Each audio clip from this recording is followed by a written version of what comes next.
마무리가 좋았던 오늘장 그리고 8월장입니다. 이제는 9월장 준비해 보셔야 되겠는데요. 절대 전략 이 시간은 토마토 투자클럽의 최병훈 전문가와 함께 하겠습니다.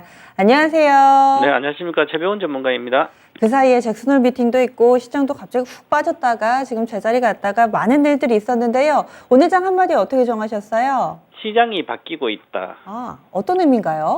네, 기존에는 이제 우리 6월 달에 급락했을 때도 인플레이션, 상당히 이제 우려가 많이 컸고요. 그 다음에 금리 인상이 계속돼서 금리에 대한, 부정적인 인식에서 주가가 많이 빠지고 그랬는데요. 지난번에 제가, 이 8월 달부터는, 예를 들어서 이제 강력하게 9월 달에 0.75%포인트 금리를 인상하더라도, 금리 인상이라든지, 물가의 피크아웃, 우려가 아직도 피크아웃이 나인지 모를 정도로 인플레이션이 그렇더라도, 그것은 주가에 큰 영향이 없다. 물론 이제 기술적으로 주식이 많이 올라가면 또 빠지고 그건 정상적인 과정이거든요. 그거를 벗어난 어떤 흐름이 나오지 않을 것이다. 그래서 이제는 금리 인상에 대해서 너무 무리해서 하는 것보다는 종목별로 보고 체크를 해야 되고요. 그래서 지금은 또한 오늘 같은 시장에서는 전체 그동안은 이제 태조 이방원 이렇게 하면서 많이 그랬는데 이 변화가 조금씩 나오고 있습니다. 그러면 태조 이방원은 올해까지 거의 그 중에 태조 이방원 중에 몇 개의 산업들은 특히 이제 조선이라든지 이런 쪽하고 예를 들어서 이제 그동안 이제 3년 정도의 성장을 하고 그 이후 성장이 불투명한 그런 산업들은 올해 말까지 거의 다 고점을 이용해서 빠져나와야 되는 어떤 그런 시그널이 조금씩 나오고 있습니다. 그래서 오늘 같은 경우에는 보시면 전체 시가총 100등 안에서 보면 그동안 많이 올라가 차이나 전기차 관련 ETF 내려가지만 오늘 어저께 생각보다 크게 유가가 이란 핵의 협상이 가능하다고 기대가 있었기 때문에 그러면 유가가 급락을 했기 때문에 5% 정도 그러면 유가가 지난번에 최근에 97달러 다시 빠져서 80달러가 아니라 저는 10월 하순 이후부터는 11월 달 올해 유가가 80달러 이하로도 가서 유가가 급락이 줄 가능성이 아주 높다. 그래서 그러면 확실한 인플레이션은 잡힌다고 보는데요. 물론 이제 급격히 서서히 둔화될 걸 보이고 그 과정에서 지금 현재 현대미포조선이라든지 현대중공업이라든지 보면 현대미포조선도 어느 정도 탄력성을 외국인 사들아 좀 잃고 있는 상태고요. 그 다음에 가스 관련된 이제 포스코 인터넷도 잘 가다 그렇고요. 대다수 종목들이 좀 변화가 있으면 그 사이에서 오늘 기술주가 금리가 0.75 정도까지 9월달에 올린다 하더라도 기술주의 추가 하락보다는 오히려 기술주가 반등을 좀 해줘서 대형 기술주 삼성전기, LG전자 이런 주식들 보시면 오늘 반등을 물론 크게 3%도밖에 안 되지만 추가 하락보다는 반등을 해주고 있는 거죠. 그래서 코스닥 100 종목 정도에 보더라도 코스닥도 반등한 주식들은 반도체 관련 거나 디스플레이, 이녹스 첨단 소재라든지 NK 2차전도 있지만 대다수가 많이 빠진 종목들 더 이상 빠지는 것보다는 반등을 좀 줬습니다. 특히 디스플레이 관련된 종목들이 2차전지 관련된 실리콘 쪽은 이녹스 첨단 소재 보면 계속 빠지다가 오늘 오히려 한 번에 회복해줬거든요.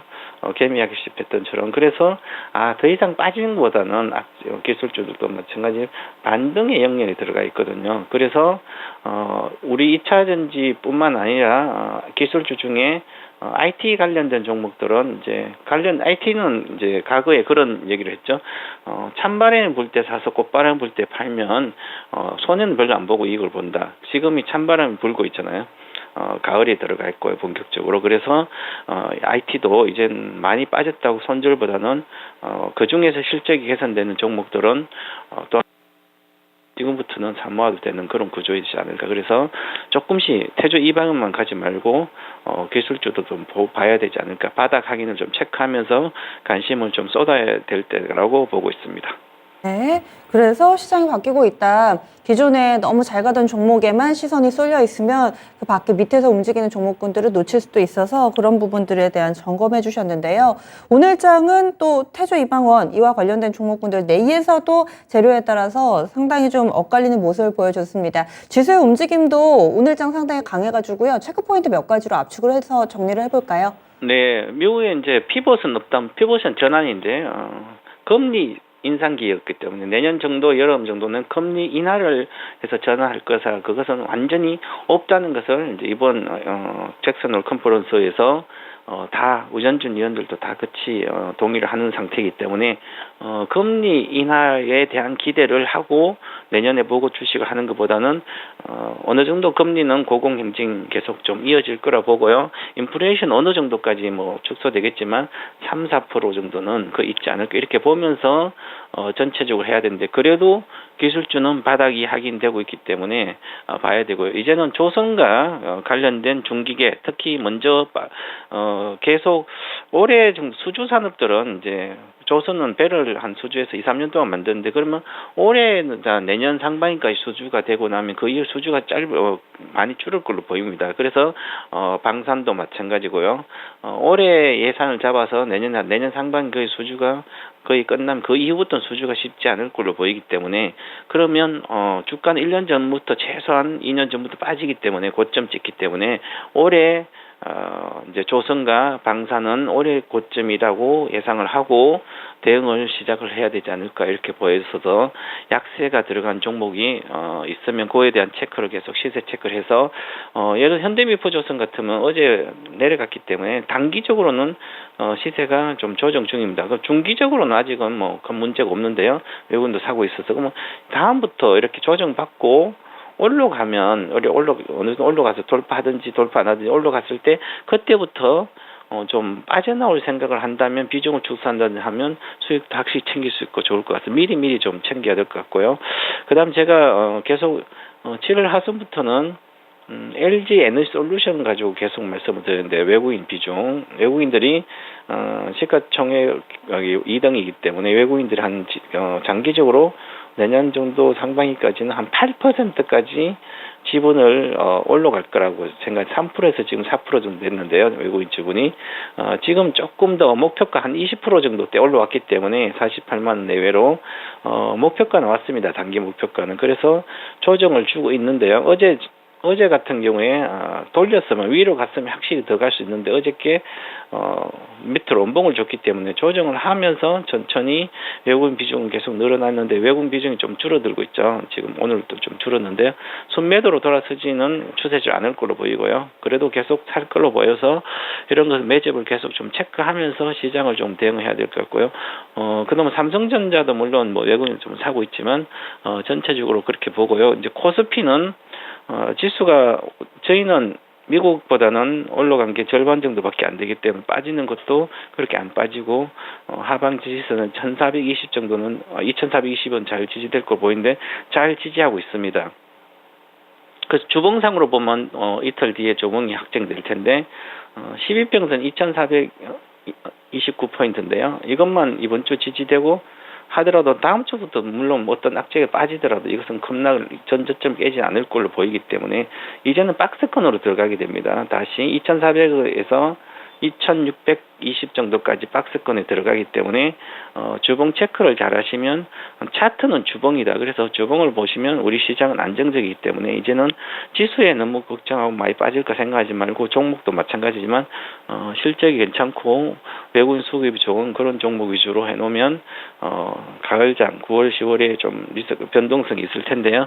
그 장에서도 잘 견디고 그 이후에 수익이 커지지 않을까 이렇게 보고 있습니다. 네, 그래서 주봉을 좀 체크를 하자 이 부분 강조를 해주셨는데 그러면 내일장에서는 어떤 점이 중요할까요? 외국인 순매수를 강도를 좀 체크를 하면서 지금 시장은 7월 1일부터 6월 달부터 보면 6월 만기부터 외국인이 코스피는 1조 2천억 정도를 샀는데요. 실제로는 산 것은 7월 달부터 더 많이 샀습니다. 그 7월 1일부터 이렇게 보면 5조 2천억에서 2천억, 5조 4천억 정도 이렇게 샀거든요. 2달 가까이 5조 4천억. 외국인이 순매수를 지속하고 있다는 거죠. 하루 이틀 사이면 좀 팔더라도 추세는 사고 있다. 그럼 외국인이 순매수를 추세를 사고 있어. 오늘 정도는 최근 들어서 미국 장이 급락했는데 외국인들이 같이 동조해서 강한 매도세를 안 나왔습니다. 그 얘기는 외국인들이 팔만한 건 거의 다 팔았고 오히려 좀 길게 한 1년 정도 뒤를 보면 사고 있다는 느낌이 있거든요. 그러면 올해 하반기부터 사기 시작했거든요. 그러면 지수는 안 가더라도 외국인들 꾸준히 사는 종목도 있으면 그 종목을 반드시 보셔야 됩니다. 외국인들이 사는 종목의 순매수 특징은 한 1년 정도 꾸준히 사는 거 있으면 그 2년 차는 급등하는 경우가 상당히 많습니다. 그래서 올해 지금 꾸준히 사고 있는 종목들을 특히 더 봐야 된다. 그래서 외국인 매수 강도를 좀 체크하면서 순매수한 종목이 어떤 것인지 좀 골라놓으면 좋지 않을까. 그 중에서 저는 외국인이 순매수하는 종목 지금 코스피 시가총액 100등 안에 LG 에너지솔루션이 가장 외국인 강하게 사고 있기 때문에 관심 있게 계속 보고 주가 하락했을 때는 비중을 좀 확대하는 게 좋지 않을까 이렇게 전략을 제시해드리겠습니다. 네, 그러면 절대 전략도 외국인 사는 종목 위주로 집중해보자 이렇게 주시는 거죠? 네, 맞습니다. 예, 알겠습니다. 그리고 오늘 무료로 온라인 공개 방송 하신다고요? 네, 바로 이분 뒤에 전 4시에 그 공개서 한 주 거의 없는데 작년 가을 이후부터 이제 적극적으로 시장에 참여해야 되기 때문에 전기차 배터리로 인생 역전하자는 제목으로 1시간 동안 공개 방송이 있을 예정입니다. 역시나 대안을 배터리 쪽에서 찾고 계시군요. 알겠습니다. 오늘 말씀 고맙습니다. 감사합니다. 네. 최병훈 전문가와 함께 했습니다. 주봉 그리고 또 외국인 이 부분을 강조를 해주셨는데 지금까지 다양한 투자 판단에 대한 도움 말씀드렸고요. 종목의 상승 하락을 보장하지는 않습니다. 여기서 인사드리겠습니다. 고맙습니다.